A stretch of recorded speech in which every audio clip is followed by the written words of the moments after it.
আমি কাশ্মীর থেকে ঘুরে এসে প্রথমবার মায়ের বাড়ি যাচ্ছি।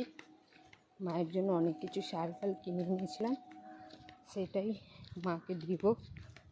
মায়ের বাড়ি থেকে রাস্তা আসতে আসতে আমার ব্যাগ ছিঁড়ে গেছে, খুব কষ্ট করে। রাস্তাটাও অনেক খারাপ, অনেক কষ্ট করে যাচ্ছি আমার মায়ের বাড়িতে। মায়েরও শরীরটা নাকি অনেক খারাপ, দেখি ঠিক আছে। তো ভিডিওটা পুরো দেখবেন।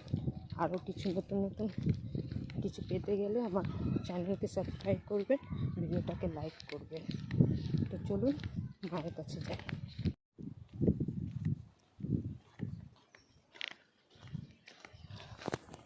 আমার মা এখানে ভাড়ায় থাকে, এই বাড়ি আমার মা ভাড়া থাকে।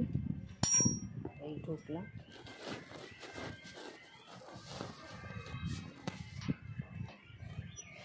ব্যাগ ছিঁড়ে গেছে, এই তো হ্যান্ডেল হ্যান্ডেল। হ্যাঁ চলো।